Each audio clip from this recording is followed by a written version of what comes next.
Fala galerinha do xadrez, tudo beleza? Wilhelm Steinitz, um revolucionário do xadrez, o homem do século XIX que trouxe a ciência, que trouxe aspectos novos, que aprofundou os conhecimentos de Pomorfi, estudou ali nas entranhas tudo que o Pomorfi havia trazido para o xadrez e tentou de lá trazer elementos didáticos, tentar desmembrar tudo aquilo que o Pomorfi fazia em conhecimento, em sabedoria, né? Em poder, de fato, decodificar tudo aquilo que o Pomorfi trouxe para o xadrez. Wilhelm Steinitz, um gênio que realmente se dedicou muito aí para o estudo do xadrez e para o aprimoramento aí do jogo, né? E ele vem fazendo coisas incríveis lá. Ele se mudou para Londres, a gente está em 1863. Ele se mudou para Londres e tá jogando ali contra grandes jogadores da época. Venceu o match contra Blackburn. A gente tem algumas boas partidas de Blackburn, um dos grandes nomes ali da época. Tem até abertura com o nome dele e tudo mais. É desses caras que tem nome de abertura, né? Então realmente é um cara e tanto, o Steinitz chega encantando. Ele também traz muito do estilo do Anderson, a questão combinatória e tudo mais. Mas o lema dele é o seguinte: o acúmulo de pequenas vantagens, né? É através do acúmulo de pequenas vantagens que se pode ter energia suficiente para uma combinação de ataque, né? Então ele parte desse princípio que a combinação de ataque não pode ser efetuada se você não tem pequenas vantagens acumuladas. Se a posição estiver equilibrada, não rola sair atacando. E é verdade, né? E é verdade. Não dá para fazer uma combinação, sacrificar peça numa posição equilibrada que você não tem como, né? Mas é isso, galera. Então a gente vai olhar agora o Steinitz jogando contra o Mongredian, mais uma partida. Eu já mostrei uma partida deles anteriormente. Essa partida aqui também ficou bem famosa. E um detalhe é que o Steinitz aprimorou o match, o score contra o Augustus Mongredian, que o Pomorfi havia vencido por 7 vitórias e 1 empate.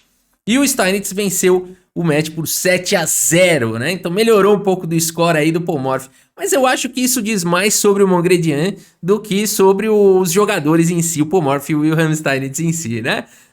O Mongredian com certeza é um dos mestres ali da época, mas a gente percebe que realmente está muito longe aí de jogadores como Steinitz e Pomorfi. Vamos dar uma olhada então nessa partida aqui da nossa saga dos campeões do mundo, de Labordonnais Dingliren, e o Wilhelm Steinitz abre aqui a partida com o peão do rei E4 jogado. D5, a defesa escandinava, que coragem! Aqui peão toma, e depois de dama toma, o Wilhelm Steinitz não vai para a variante Milk aqui com A4. Inclusive eu vou trazer a barrinha aqui, tem muita gente que tem dúvida sobre essa variante. Eu vou comentar aqui, talvez seja uma variante que você queira jogar nas suas partidas, esse lance A4, ó. E depois de cavalo F6 eu jogo H3, né? Rafa, o que é isso aí, A4, H3? Você tá provocando o adversário? Um pouco, mas não é bem isso também. Aqui eu tô evitando o lance bispo G4, mas a ideia de fato é o adversário pensar que eu tô fazendo lances ruins, que eu tô fazendo tipo uma Bong Cloud, uma abertura muito ruim, e subestimar. Se você olhar na barrinha, não tem nada de errado que as brancas fizeram até agora. Aqui é muito comum jogar um C6, né? Muito comum jogar na escandinava, e eu sigo com A5 nessa posição. Vejam que a barrinha não mexe. Depois de bispo F5, as pretas ficam malucas já querendo dar cheque e querendo ganhar peão. Esse é o momento de você não jogar o A6, você precisa controlar a casa de E4. Por isso cavalo C3, com um tempo sobre a dama, eu jogo muito essa variante. E nessa posição eu jogo A6, né? Vejam que a barrinha não mexeu, né? Então não à toa eu jogo essa variante Milk aí da escandinava, que ela parece bem estranha, mas eu tenho muito sucesso mesmo com essa variante, né? Mas aqui, enfim, o Steinitz não foi para a variante Milk e jogou aqui com o cavalo C3, mais natural, né? Mais natural, atacando a dama, ganhando um tempo. A partida seguiu com dama D8, a dama volta em segurança e agora D4, jogada aqui pelo Steinitz. Indo em direção ao centro, E6 possibilita o desenvolvimento aqui do bispo. Vamos tirar a barrinha agora, que ela já não nos ajuda aqui. Já cumpriu sua função aqui nesse vídeo. Cavalo F3, cavalo F6, e agora bispo D3 jogado aqui pelo Steinitz, segue o desenvolvimento, prepara para fazer o roque e colocar o rei em segurança. Bispo E7 faz a mesma coisa, todo mundo coloca o rei em segurança, faz o roque, Steinitz segue com bispo E3, segue o desenvolvimento aqui do bispo e já prepara para desenvolver a dama e conectar as torres. Tá jogando aqui como manda o manual, né, de aberturas aí. B6 foi jogado, agora aqui pelo Augustus, possibilitando o desenvolvimento agora do bispo de casas escuras, e aqui cavalo E5 jogado pelo Wilhelm Steinitz, centralizando aí o cavalo. Note como ele já tá colocando as peças aí pra frente, né? Bispo B7 foi jogado pelo Augustus, o bispo numa excelente diagonal. E aqui o Steinitz manda a bala no lance F4, né? Cavalo de peão D7 desenvolvendo peça. E dama E2 completa aqui o desenvolvimento das brancas, conecta as torres, né? Então tá tudo bem bonitinho aqui o desenvolvimento do Steinitz. E o Mongredian até agora também conseguiu fazer aqui um bom desenvolvimento aqui das suas peças. O que ele precisa jogar agora? Agora que faltou aqui no entendimento posicional do Augustus, que é o momento dele atacar o centro, né, galera? As pretas precisam, principalmente nessas formações assim, onde não passou ainda da terceira horizontal, aqui as pretas, elas precisam soltar o braço. C5 é obrigatório nessa posição, né? Não foi jogado aqui. E C5 poderia seguir das mais diversas formas. Um exemplo aqui para mostrar como realmente é importante se livrar desse peão central, trocar um pouquinho de peça. E aqui as pretas não tem nenhum problema na posição, muito pelo contrário, um bispo bem ativo, um outro bispo pronto para jogar, pressão na coluna C, um cavalo que vai entrar também no jogo daqui a pouquinho, a torre pode vir, o cavalo chegar e por aí vai, né? Então poderia seguir dessa maneira sem nenhum prejuízo aqui para as negras, C5 certamente era o lance a ser jogado. No entanto, o Augustus vai para um lance diferente aqui, cavalo D5. É um lance que não traz coisas boas para as negras, com certeza. É um lance que não está ameaçando nada aqui, enfim. Seguimos aqui com o cavalo toma.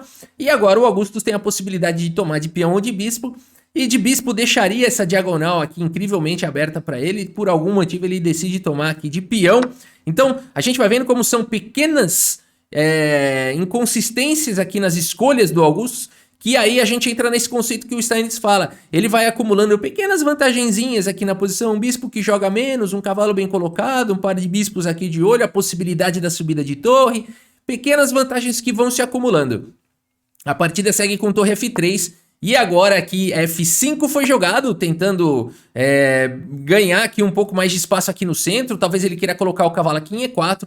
No entanto, Steinitz já chega com o lance torre H3 aqui. Que loucura, hein, galera? Aqui mais uma vez, F5 mostra mais uma vez aqui, né, a questão do Mongredian não saber muito o que fazer. Talvez aqui já prevendo que tá vindo algum ataque, tomar o cavalo aqui, trocar um pouquinho, né?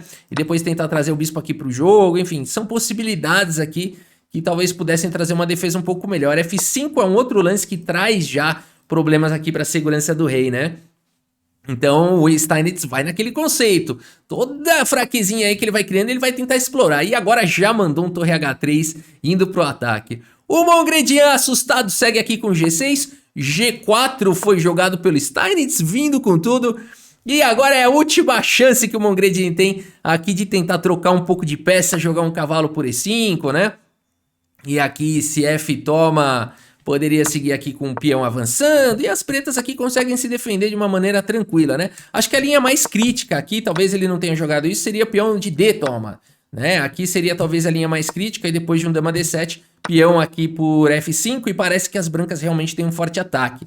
As pretas teriam que ter um entendimento posicional aqui bem profundo, para entender que tá tudo certo e poderia tomar o peão de torre, não é muito natural, né? Uma continuação como essa, dá para entender que o Augustus evitou uma linha como essa, onde de fato as pretas têm aqui um bom jogo, né? As brancas têm aqui uma qualidade a mais, mas não tem muito como tirar vantagem aqui dessa qualidade a mais, e as pretas têm sempre a possibilidade de ativar o par de bispos, criar até um peão passado, e tem muito jogo ainda aqui pela frente, né?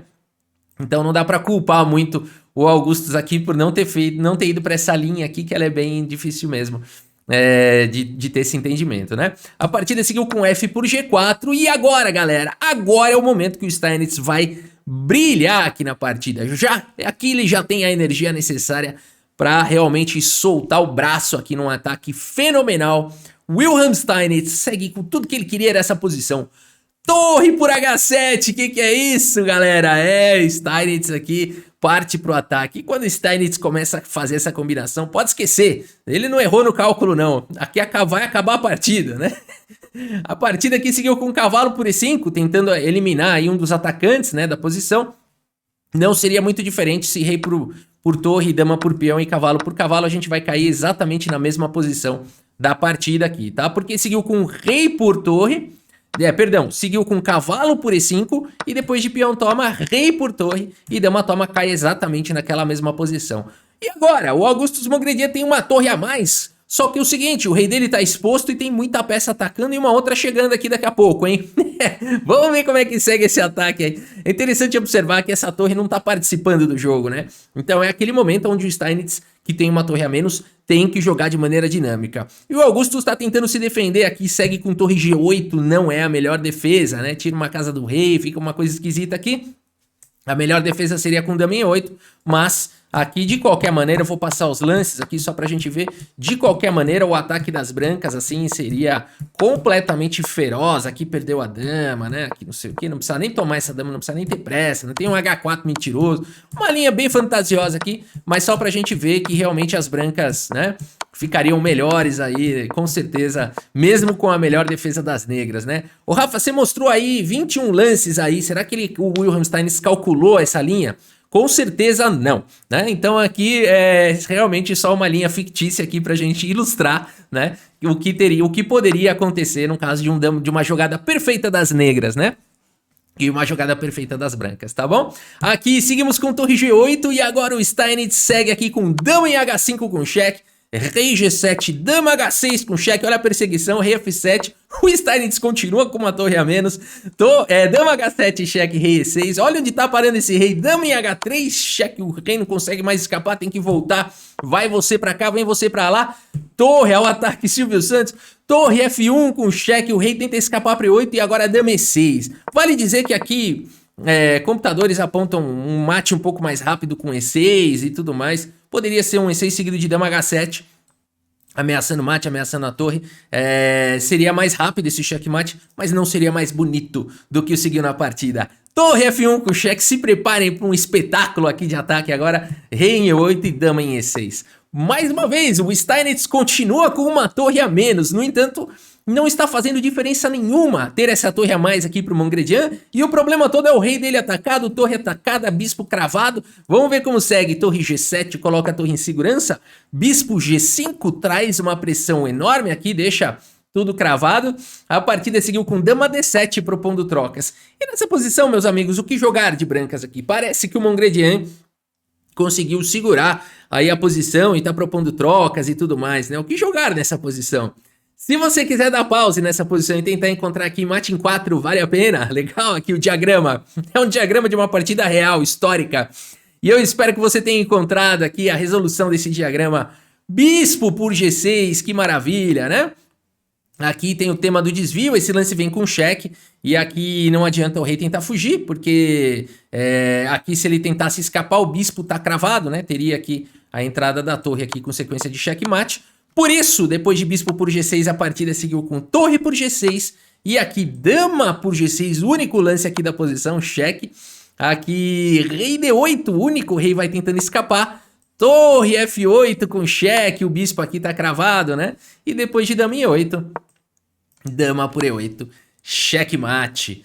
Que bela partida! Esse é o Wilhelm Steinitz, que estava chegando, que estudou tudo do Polmorph, que estava ali realmente encantando a todos e trazendo uma nova esperança para o xadrez depois do falecimento de Polmorph, né? Precisava realmente ter alguém ali que pudesse pegar tudo aquilo aonde o Polmorph chegou e dar um passo a mais, né? Chegar aonde o Polmorph chegou e ainda dar um passinho a mais. Essa é a corrente do xadrez, é isso que a saga vai mostrar até chegar em Magnus Carlsen, até chegar em Dig Liren, tá bom? Principalmente Magnus Carlsen, que foi quem de fato, né, conquistou aí o título de campeão mundial. Dig Liren sim tem todos os méritos, mas vale lembrar que ele não venceu o Magnus Carlsen para conseguir a coroa, e sim o Magnus Carlsen que não defendeu aí o seu título, né? Então tem por isso que a gente fala ainda em era Magnus Carlsen, mesmo o Dig Liren sendo campeão do mundo, né? E com todos os méritos, sou fã do Dig Liren, mas de fato a gente tem que ter aí um bom senso, né?